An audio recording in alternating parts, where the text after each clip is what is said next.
조금 전에 우리는 부활절이면 꼭 한 번씩 하는 인사를 서로 나누었습니다. 예수 그리스도 부활하셨습니다. 진실로 부활하셨습니다. 여기 앉아있는 분들은 그 사실을 곧이곧대로 다 믿는 분들입니다. 아멘으로 우린 받아들입니다. 그런데 근본적인 질문을 꼭 던져봐야 될 것 같아요.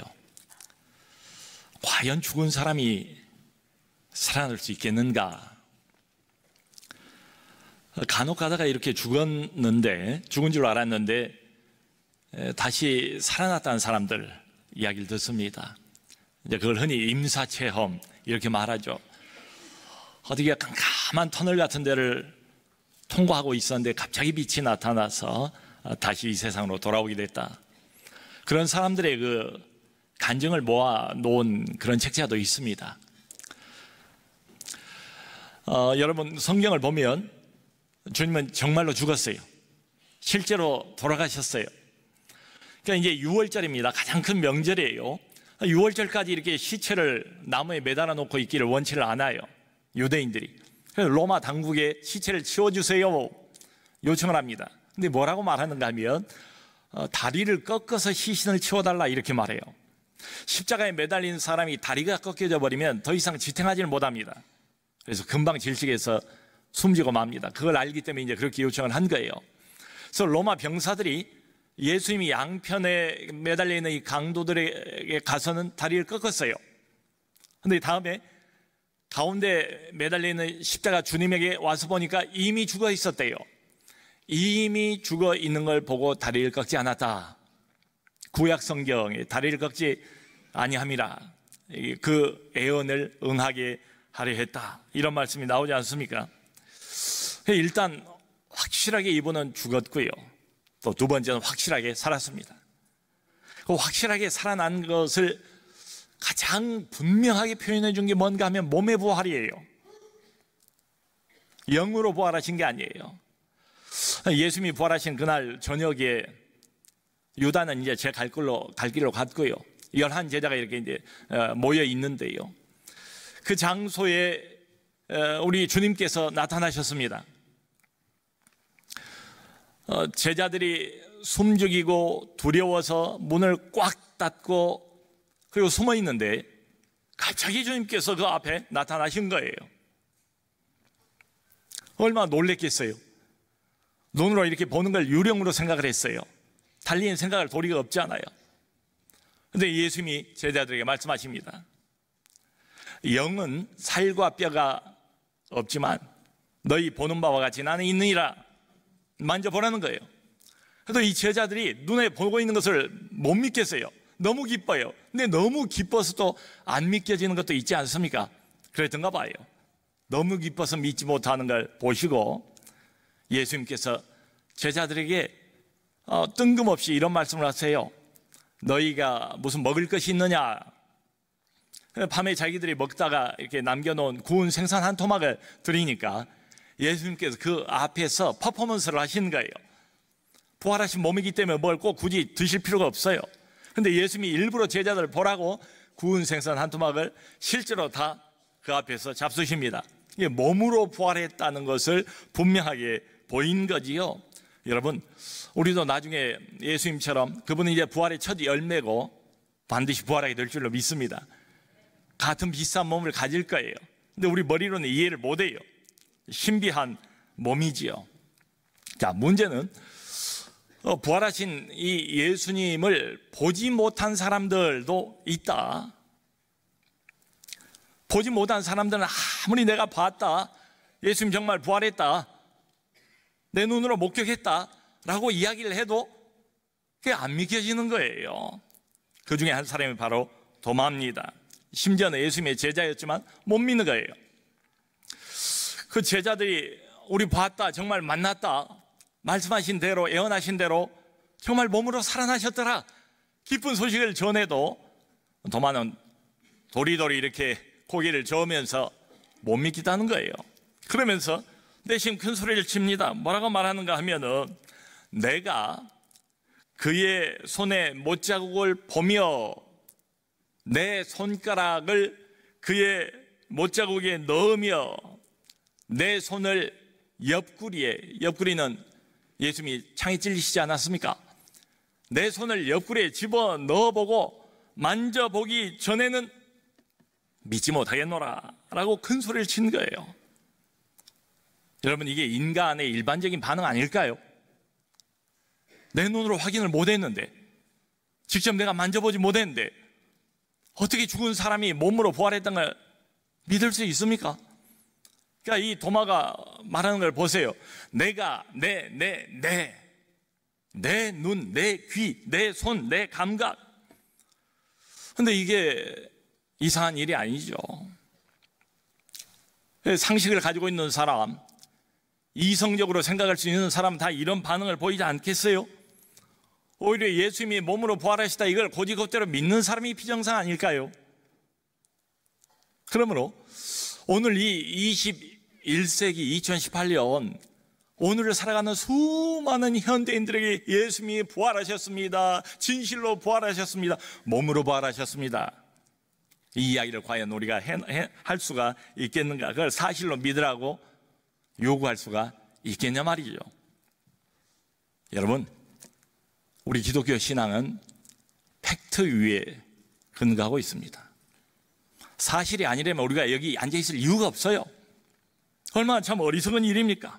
사실도 아닌데 믿고 있고 우리끼리 인사하고. 여러분, 성경에 보면 부활하신 주님을 만나고 난 이후에 사도들, 예수님의 제자들이 산지사방으로 흩어져서 복음을 전하지 않습니까? 근데 가는 데마다 늘 두 가지 사실을 어김없이 전해요. 그게 뭔가 하면, 하나는 예수님의 죽으심이에요. 십자가의 죽으심, 우리를 대신해서 피 흘리심.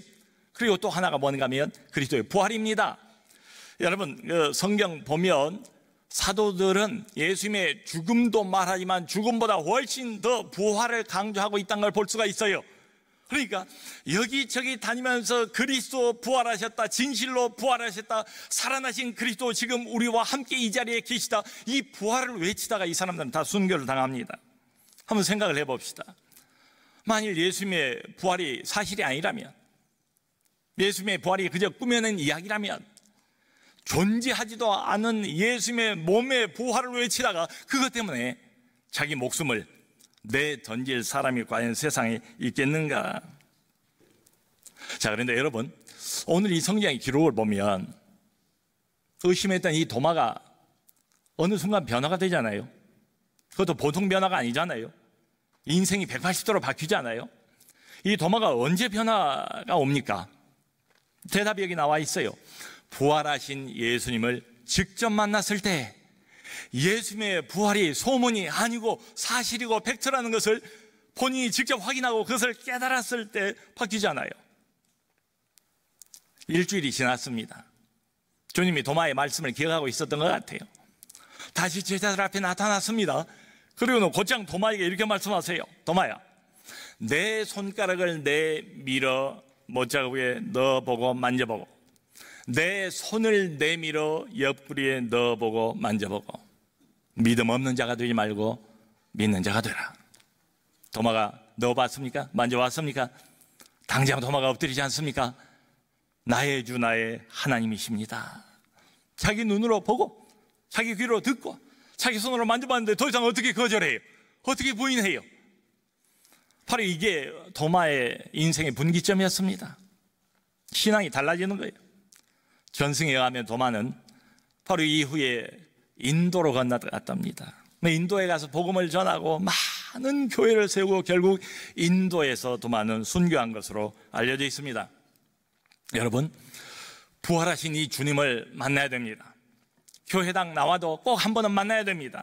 만나고 지나가야 됩니다. 이 사건이 있어야 돼요. 이 경험이 있어야 돼요. 부활하신 주님을 이렇게 직접 맞닥뜨리고 인격적으로 만나지 못하면 종교인으로 남을 가능성이 매우 높습니다. 종교인과 신앙인을 구별할 필요가 있어요. 살아계신 우리 하나님을 살아있는 마음으로 가까이 가는 것, 살아있는 신앙, 이것과 달리 종교인, 그저 종교의 껍데기만 붙던 사람이, 그저 종교가 가지고 있는 규율과 규범과 이런 것들만 붙들고 있는 사람이, 한 번도 살아계신 하나님을 만나본 적이 없어요. 그 하나님을 진심으로 신앙해 본 적이 없어요. 종교인입니다.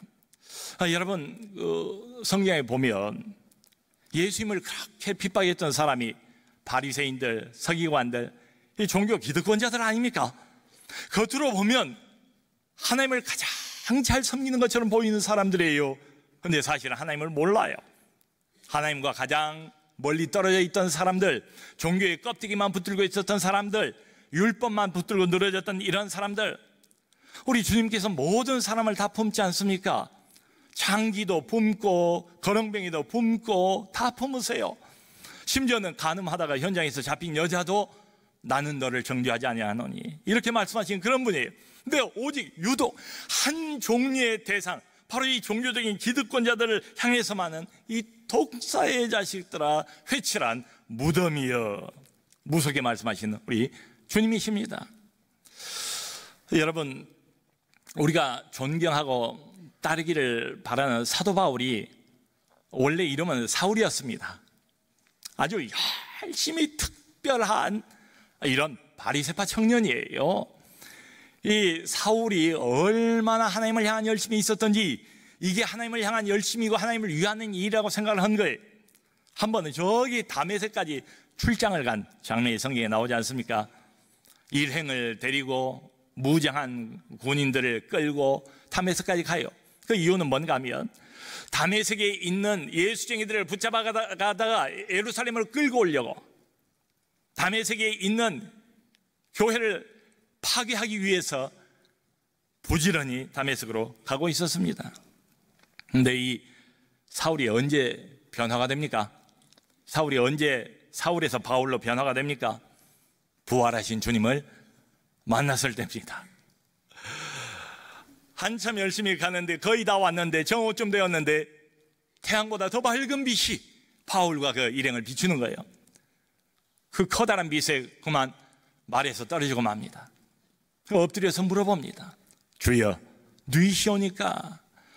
보이지는 않는데 음성이 들리기를 나는 내가 핍박하는 예수라, 나는 내가 핍박하는 예수라. 부활하신 예수를 직접 만난 거예요. 1대1로 만난 거예요. 인격으로 만난 거예요. 여러분, 부활하신 주님을 만나고 난 이후부터 사울은 바울이 됐습니다. 교회 핍박군이 교회를 세우는 사람이 됐어요. 하나님 대적자가 하나님의 종이 됐어요. 어둠의 자식이 빛의 아들이 됐어요. 빛을 전파하고 기쁜 소식을 온 세상에 전하는 복음의 통로가 되지 않습니까? 바로 부활하신 주님을 1대1로 인격적으로 만나는 이 순간, 이게 그래서 여러분 중요합니다. 사랑하는 성도 여러분, 그런데 대부분의 많은 사람들이 하나님을 몰라요.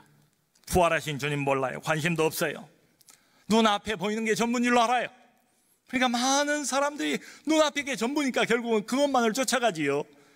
성경이 말하는 헛된 것을 계속 쫓아갑니다. 거기에 행복이 있을 줄로 알고, 거기에 나의 안전이 있을 줄로 알고, 거기에 인생의 의미와 나라는 사람의 존재감, 가치감이 거기 있을 줄로 알고 땀을 흘리면서 쉬지도 못하고 계속 쫓아갑니다.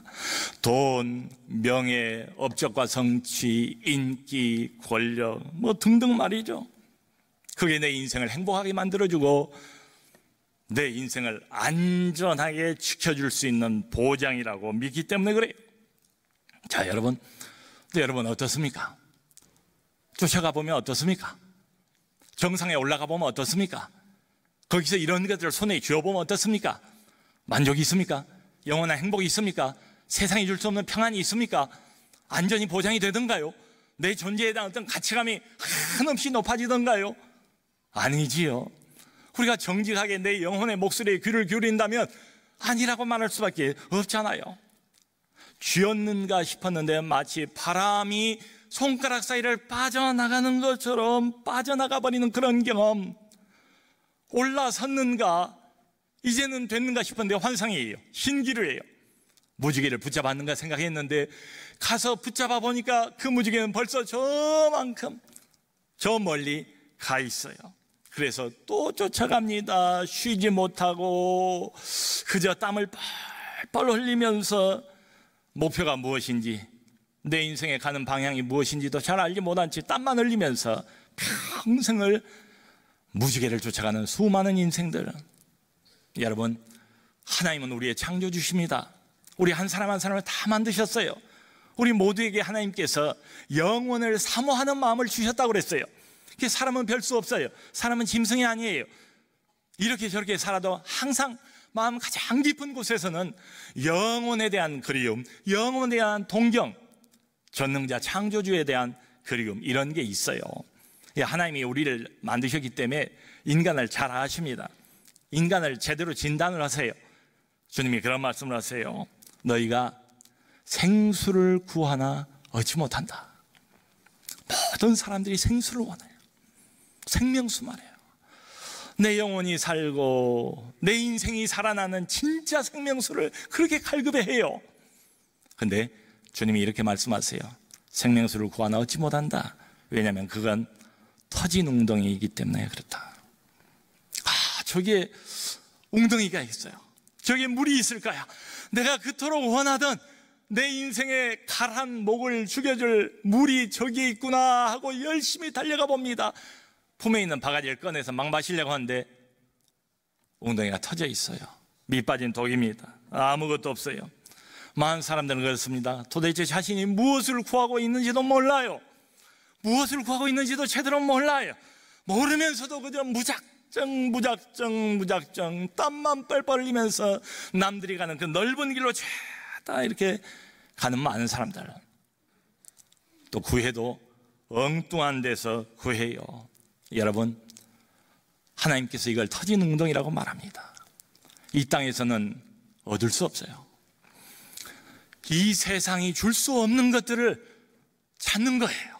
그러니까 얻을 수가 없지 않겠어요? 여러분, 돈 많은 삭개오는 세리장이었습니다. 세금 걷는 사람이 세리인데 당시에 그 중에서도 이거예요. 그러니까 정말 돈을 가만히로 아마 긁었을 것 같아요. 근데 이 사람이 매국노입니다. 그 유대 백성들의 고혈을 뽑아서 로마에게 바치고 남은 돈은 다 자기가 착복하고 배를 불리는 사람. 그러니까 남들이 다 손가락질 하죠. 왕따 시키죠. 근데 상관없어요. 돈이 최고인데요. 그래도 돈만 있으면 나는 안전해. 돈만 있으면 누가 뭐라고 큰소리 못 쳐. 돈만 있으면 난 나의 가치, 나의 존재감 충분히 내가 확인할 수 있어. 돈만 있으면 돈이 최고지, 내로라 하면서 떵떵거리고 살 수 있다고 믿었던 이 삭개오 말이죠. 그런데 인간은 별 수 없어요. 인간은 동물이 아니에요. 겉으로 볼 때는 별 문제 없고, 겉으로 볼 때는 참 잘 사는 것 같고, 뭐 자식들도 잘 자라고 사회적인 포지션도 있고, 정말 흠 없고 괜찮아 보이는 사람인데도 불구하고, 여러분, 사람은 사람이기 때문에 늘 이게 있습니다. 삭개오 마음에도 늘 이게 도사리고 있었어요. 내가 원하던 인생은 이건 아닌데, 이건 아닌데, 뭔지는 잘 모르겠어요. 근데 이건 아니라는 것은 분명해요. 그게 느껴져요. 그러니까 겉으로 보면 아무 문제가 없어 보이는데 영혼은 점점 시들어가면서 이건 아닌데 늘 2%가 부족한 것 같은 부족감에 시달리고 있는 그런 인생들이 얼마나 많은지 모르겠어요. 삭개오도 그 중에 한 사람입니다. 이게 소망이 있죠. 이런 부족감을 느낀 한 주님을 만날 소망이 있는 사람이에요. 주님이 어느 날 자기 동네를 지나간다는 소식을 들었어요. 근데 너무 몰려드는 군중이 많으니까 가지를 못해요. 그래서 길가 옆에 있는 큰 뽕나무 위로 얼른 올라갔다는 것 아닙니까? 그 뽕나무 위에서 주님과 일행이 가는 모습을 딱 내려다보고 있는데 어떻게 아셨는지, 주님이 우리를 아세요. 주님이 늘 먼저 부르세요. 먼저 접근하세요. 삭개오를 쳐다보면서, 삭개오야, 이리 내려오라. 내가 오늘 너의 집에 유하여야 하겠다. 이렇게 말씀을 하시는 거예요. 삭개오가 깜짝 놀랐죠. 근데 그 다음에 보이는 반응을 보세요. 얼른 후닥닥 내려와서 즐겁게 주님을 자기 집으로 영접하면서 하는 말이 있습니다. 주님이 뭐라고 한마디도 말씀을 안 했어요. 근데 본인이 뭐라고 하는가 하면, 주님, 내가 내 소유의 절반을 가난한 사람들에게 나누어 주겠고, 만일에 내가 지금까지 남의 것을 뺏은 게 있다면 그 4배를 갚겠습니다 라고 주님 앞에 고백을 하는 거예요. 여러분, 이게 웬 변화입니까? 어떻게 이런 일이 가능해요? 주님을 직접 만났기 때문에, 인격적으로 만났기 때문에 인생이 뒤집어진 거예요. 돈이 더 이상 필요가 없어요. 남편이 더 이상 필요가 없어요. 왜요? 진정으로 갈망하던 것을 얻었으니까요. 우리의 진정한 안전은 이분 안에 있습니다. 한 사람으로서, 한 인간으로서 진정한 우리의 존재감, 가치감, 그건 세상이 주지 못해요. 그건 왔다 갔다 해요. 세상은 이렇게 표변합니다. 믿을 수가 없어요. 우리의 영원한 가치감, 우리의 영원한 존재감, 인생의 목표, 의미, 예수 그리스도 안에 있습니다. 그걸 발견한 거예요. 여인도 삭개오도. 여러분, 우리가 그토록 바라고 원하는 진짜 우리 영혼을 살려내는 생명수, 돈이 주지 못합니다. 인기가 주지 못해요. 권력이 주지 못합니다. 내가 아무리 사랑한다고 해도 남편도 줄 수가 없어요. 사람이 줄 수 있는 게 아니에요. 우리가 그토록 목매어 바라보고 구하려고 찾으려고 붙잡으려고 애쓰는 그 무엇, 이 땅의 그 무엇이 절대로 줄 수 없습니다. 터진 웅덩이에요. 여러분, 이것은 하나님만 주실 수 있습니다. 선물입니다. 축복입니다. 이 땅에서는 얻을 수 있는 게 아니에요. 그러니까 많은 사람들이 이 땅에서는 눈에 보이는 것으로는 도저히 얻을 수 없는 어떤 것을 끝없이 쫓아가는, 결국 그 결론은 뻔하지요. 낙심, 절망, 더 깊은 어두움. 우리 주님 부활하셨습니다. 진실로 부활하셨습니다. 우리는 그걸 믿는 사람이에요. 인생의 의미를 찾은 사람들입니다. 여러분, 오늘 2부 예배 때에 우린 부활절 때 꼭 세례 의식을 하지 않습니까? 15분이 세례를 받았어요.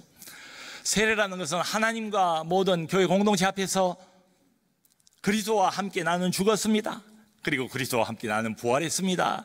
이걸 표현하는 의식이죠. 나의 옛사람은 죽고 나의 옛 인생은 죽고 이제 나는 새로운 사람으로, 새로운 인생으로 다시 태어났습니다. 이걸 표현하는 게 세례 의식 아니겠습니까?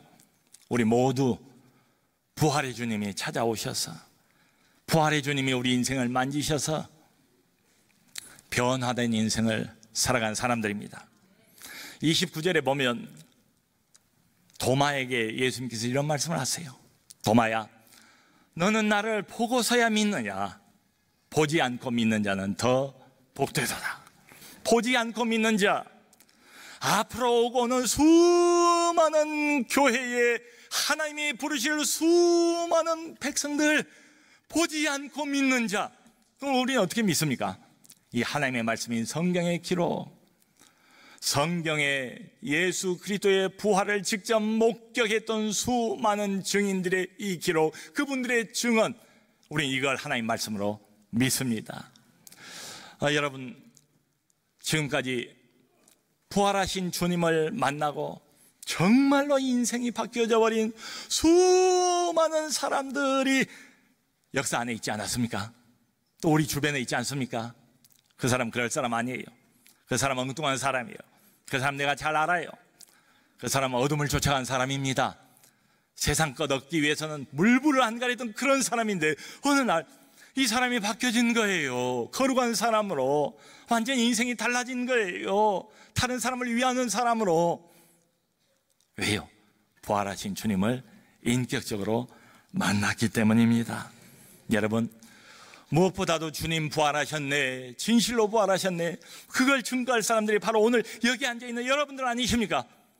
여러분들 인생은 얼마나 또 차가웠습니까? 얼마나 외로웠습니까?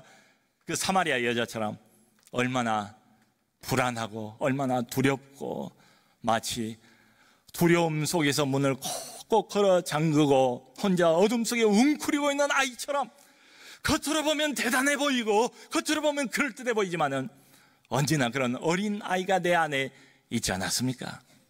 근데 주님이 어느 날 우리 인생 가까이 오셔서 꼭꼭 걸어 잠궈 놓은 그 내 인생의 문을 여시고 내 영혼의 문을 여시고 웅크리고 있는 그 어린 아기와 같은 내 영혼을 만지셨습니다. 안아주셨습니다. 있는 그대로 받아주셨습니다. 말씀하셨습니다. 내가 몸 버려 피 흘려 너의 모든 죄를 용서하였노라. 그러므로 수고하고 무거운 짐진 자들이여 다 내게로 오라. 여러분, 우리 주님 부활하셨습니다. 진실로 부활하셨습니다. 부활하신 주님은 우리를 영원토록 떠나지 않는다고 약속하셨습니다. 지금 이 자리에 우리와 함께 계신 줄로 믿습니다.